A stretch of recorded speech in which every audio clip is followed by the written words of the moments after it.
Hi, and welcome to Pronunciation with Paul. The title of today's lesson is very strange. It's Mairzy Doats and Dozy Doats. And unless you know that old popular song, you'd never guess what the subject of today's lesson is. But before I go any further, I'm going to sing you just a few lines from that song containing those words.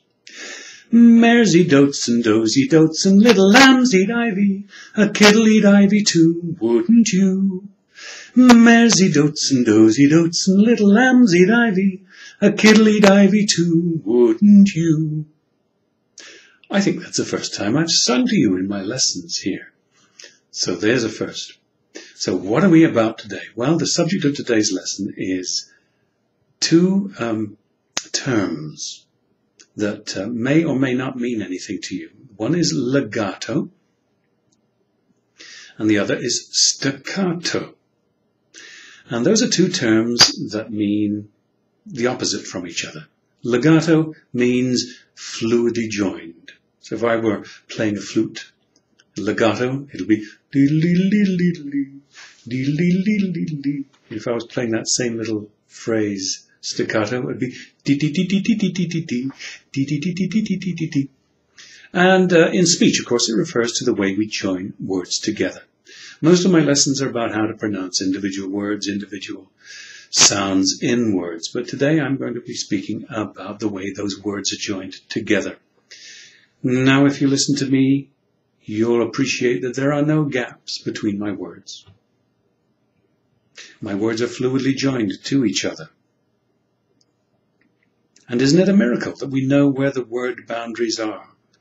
Apparently, very small babies, much, much earlier than we suspected. Long before they understand the meanings of the words, understand where the word boundaries are. Now, of course, when we're listening to a foreign language that we come to later in life, one of the chief difficulties is knowing where the word boundaries are. We may be good at reading French or Italian or Chinese or Japanese or German or English, but we're helped by the little white spaces in between the words on the page. We get no such help when we're speaking or listening. So we're tempted to think, I suppose, that we need to put those little white spaces in when we speak. But they're purely a convention. It's purely an assistance to the reader. When we speak, we join all the words together. When we speak, we join all the words together.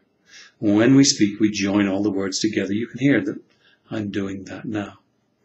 Now, many of my clients, particularly Asians, I find, speak in a staccato rhythm. They separate the words one from another. And I'm going to teach you that the preferred style is legato, joined together.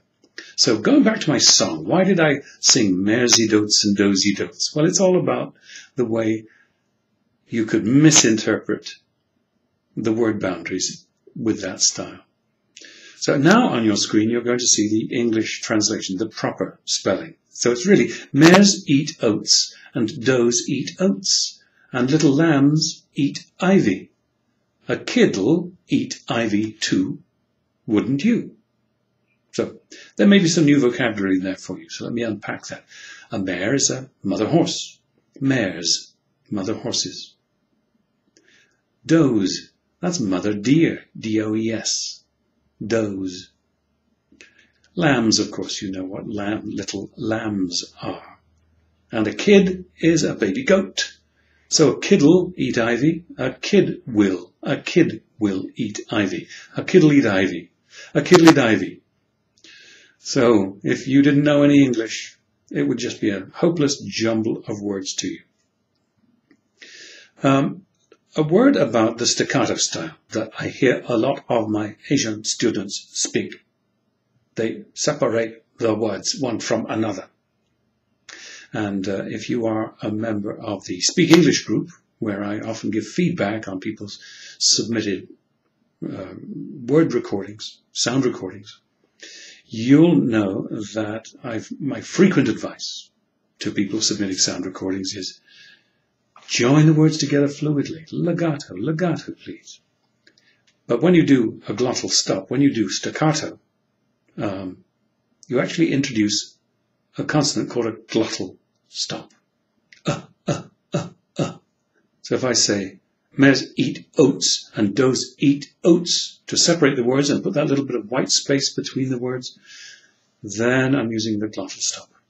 So my point today is to get you to speak fluidly, legato, and without the glottal stops, mostly without the glottal stops.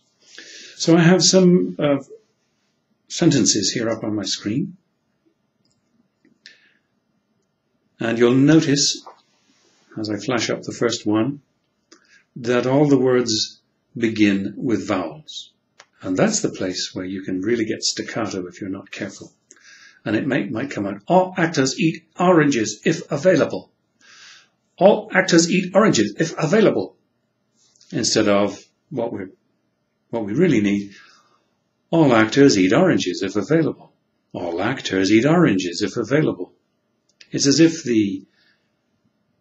each word begins with the consonant that ended the previous word. So instead it would be like all lacter z torange z available. And at speed we don't notice that strange way of putting those boundaries in. All actors eat oranges if available. So that's the way I'd like you to speak it. So let me say it again, leave a pause for you to repeat. Legato style, fluidly joining all those words together. One continuous stream of sound. Here we go. All actors eat oranges if available. Your turn. Isn't that fun?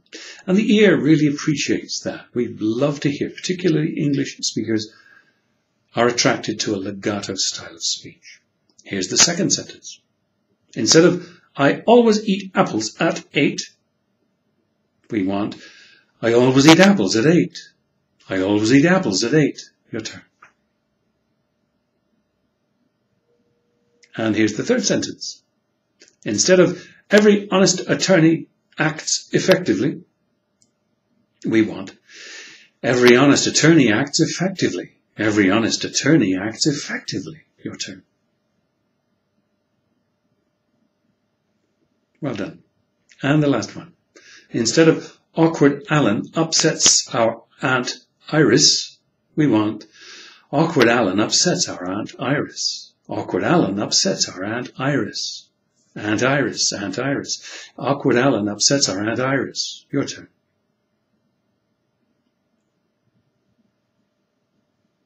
So this has been a lesson about legato and staccato and encouraging you to move in the direction of legato. You'll appreciate that when you join those words together, a sentence like, I always eat apples at 8, is really just one long word.